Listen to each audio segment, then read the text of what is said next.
Assalamualaikum warahmatullahi wabarakatuh. Perkenalkan, nama saya Muhammad Afarides. Saya dari Universitas Surya Kencana, Fakultas Hukum semester 2 kelas B. Di sini saya akan sedikit menjelaskan atau mereview kembali materi yang telah disampaikan oleh dosen pengampu saya, Profesor Dr. Hajani Rini Nuraini SMH, dan juga asisten dosennya Bapak Dr. Yandi Aryadi SMH. Itu tentang bab 4, hubungan sebab akibat atau kausalitas. Apa sih tujuan daripada ajaran sebab akibat ini? Yaitu pertama, untuk menentukan hubungan antara sebab akibat, yang berarti menentukan ada atau tidak adanya tindak pidana. Yang kedua, untuk menentukan pertanggungjawaban seorang atas suatu akibat tertentu yang berupa suatu tindakan pidana. Ajaran kausalitas ini merupakan unsur objektif dari tindak pidana, karena terdapat di luar daripada diri pelaku, yaitu yang berupa perbuatan. Dalam rumusan delik ditentukan adanya unsur akibat dari suatu perbuatan. Maka untuk menentukan unsur perbuatan yang menimbulkan akibat itu dipergunakan ajaran sebab akibat. Lalu ada banyak teori-teori tentang ajaran sebab akibat ini atau kausalitas ini. Yang pertama, teori syarat mutlak atau teori kondisi sine qua non, teori ekivalensi, yang berasal daripada Jerman, penemunya von Bury. Isinya, tiap syarat adalah sebab, dan semua syarat mempunyai nilai sama, karena apabila satu syarat tidak ada maka akibatnya akan lain.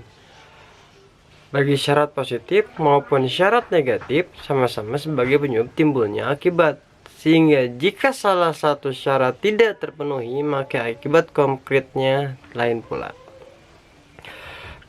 Kebaikan teori ini adalah mudah diterapkan, tetapi menimbulkan masalah karena terlalu luas lingkup berlakunya pertanggungjawaban pidana. Kesulitan teori ini adalah terlalu membentang ke belakang sehingga tanpa batas. Lalu ada teori individualisasi, yaitu teori yang dimana mengadakan pembatasan antara syarat dengan sebab secara pandangan khusus, atau mengindividualisasikan, yaitu secara konkret mengenai perkara tertentu dengan mengambil pendapat sesudah kejadian, post factum atau incorrecto. Dalam menentukan akibat dari sebab dilihat dari rangkaian syarat itu, dilihat sendiri-sendiri. Tokoh penganut teori individualisasi ini adalah Birkmeyer, yang katanya sebab adalah syarat yang paling kuat.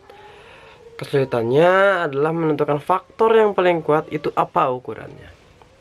Dan juga yang kedua ada binding, sebab adalah suatu akibat. Sebab dari sesuatu akibat adalah faktor yang menahan, dalam kurung negatif, dari serangkaian faktor yang unggul, positif. Lalu kemudian ada teori generalisasi.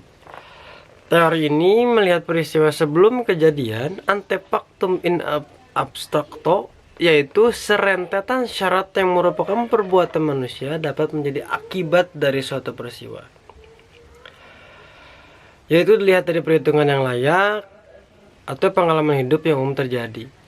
Menurut teori ini harus dicari sebab yang sama atau adquate untuk dapat menimbulkan akibat.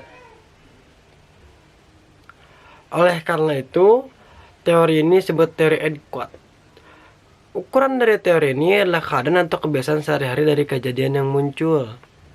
Persoalannya adalah apa yang menentukan bahwa suatu sebab itu layak atau cocok untuk menimbulkan akibat.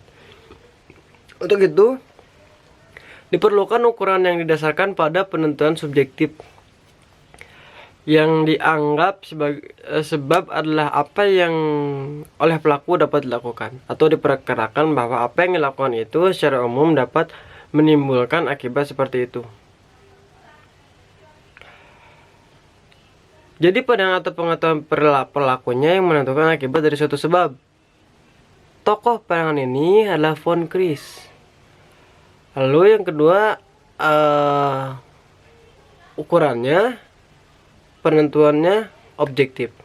Yang dianggap penentu atau sebab adalah keadaan atau kejadian adalah pengetahuan hakim yang didasarkan pada suatu keadaan yang secara umum dapat diketahui. Dan teori kausalitas ini dari von Chris atau teori adekuat atau kausalitas adalah bukan teori kausalitas yang murni, karena yang menjadi ukuran sebab dari suatu akibat adalah pengetahuan pelaku yang dapat mengira-ngira atau membayangkan akan terjadi suatu akibat.